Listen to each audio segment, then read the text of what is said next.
another edition of USC Campus News. My name is Kirsten Gray. And I'm Sharon Cox. We will be your studio anchors for today's broadcast. Applications for the USC Bethel Park Rotary Service Above Self Award are in the front counter in the counseling office. Applications must be turned in to the counseling office by homeroom on Friday, May 17th. Seniors, please note that the PTA Council of Upper St. Clair is offering 3 $150 scholarships to graduating USC seniors. The only qualification is that you must apply. Pick up applications in the counseling office. Juniors, remember to pick up your suggestions for senior motto, color, and song in the activities office. Voting will begin later this week. Become a member of the award-winning St. Clairian newspaper staff. Applications are in the WRC and the main office. Turn them in by May 17th. Also, any senior who won a senior survey award, please turn in a picture of yourself by May 17th in the main office or to Michelle Joel. The USC JC scholarship applications are in the counseling office now. May 15th is the deadline, so please hurry up and turn them in soon. The Thespian Picnic will be on Tuesday, June 14th. The cost is $2 per person. Members should enjoy the food, karaoke, and a campfire. If you are interested in going, please sign up outside of room 103.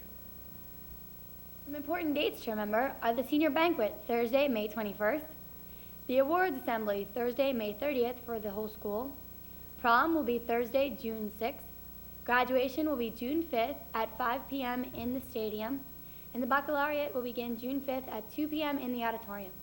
This has been Kirsten Gray and Sharon Cox for USC Campus News. Thanks and have a great week.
Good afternoon and welcome to another edition of Sports Talk on USC Campus News.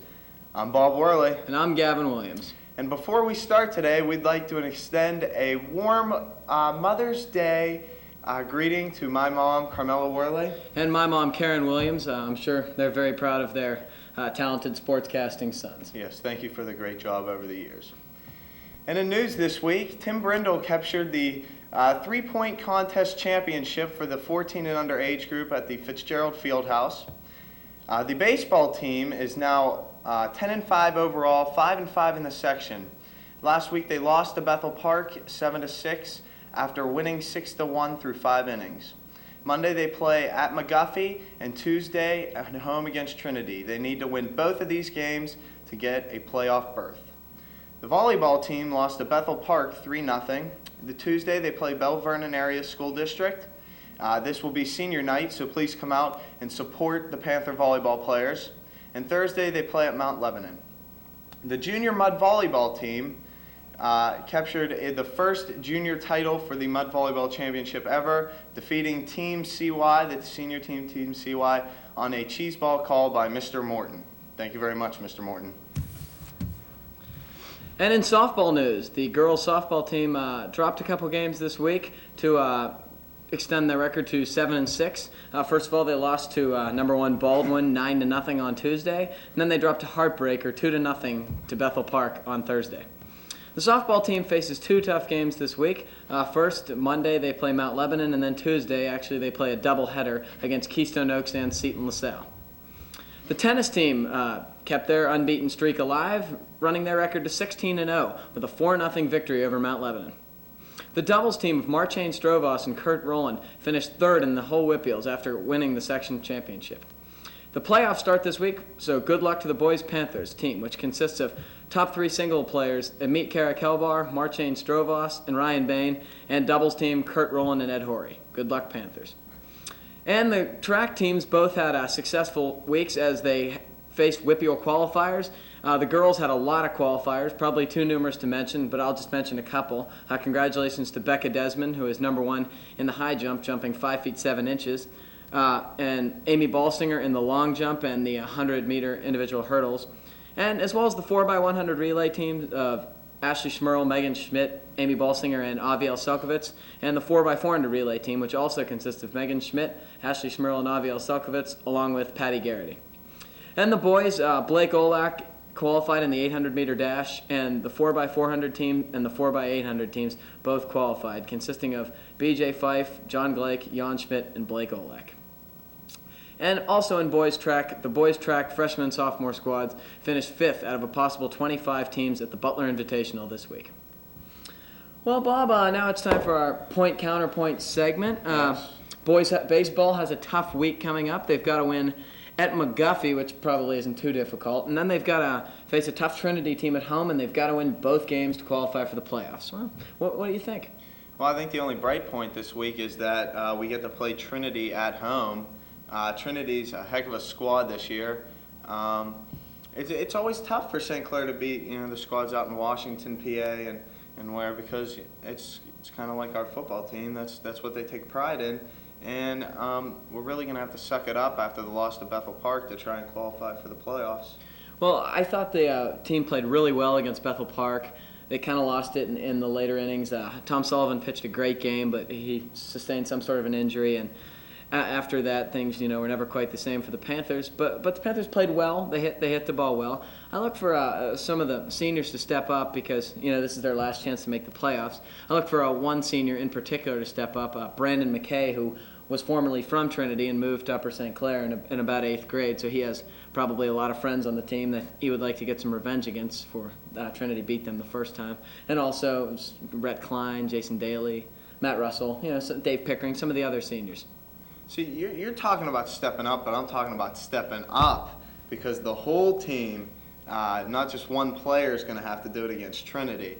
I'm looking for the juniors to make a definite impact. Jeff Gibson and just the rest of the team in general. They're all going to have to play in sync, unified, and try and put try to get back-to-back hits, drive runs in. You can't leave runners on base. I mean, it's going to have to be the whole deal to beat these teams. Yeah, one of St. Clair's problems this year has been converting in the little things, whether it's a sacrifice bunt to move over a runner or hitting the cutoff man to save a run. The Panthers haven't really done the little things well, and that's a trademark of a Mr. Malarkey coach team. Normally his teams do the little things very well and therefore are very successful. But then again, the St. Clair team has a lot of time left this season. If they can capture these 2 games, it's a whole new season. So True. Good luck to the Panthers. Bob, what are your thoughts? Do you think they can do it? Well, I don't think the game on Monday at McGuffey is going to be any real problem unless the Panthers definitely overlook them. But I think the game on Tuesday, Trinity at home, is going to be probably the toughest and most heartfelt game this season. There's going to be a lot of nerves going, and they're definitely going to be, feeling this is going to be some of the Panthers' biggest games of their lives, and they're going to definitely want to make the playoffs, and I think that's what's going to propel them to victory. I agree with you, Bob. This Panthers team has a lot to play for. Obviously they've lost some tough games. They've played some high quality opponents, and Trinity, while not as good as maybe Bethel Park or Mount Lebanon or somebody of that caliber, they're a quality baseball team, and I look for the Panthers' great experience against those tough teams to really come in handy, and I look for them to win both these games. Let's not forget about McGuffey. That's not a gimme. True. And I look for him hopefully to get some good pitching from Tom Sullivan, Tom Gill, and Dave Pickering, and propel themselves to victory and berth into the WPIAL playoffs this year. Well, that about wraps up our show for this week. For Gavin Williams. And Bob Worley. Good night.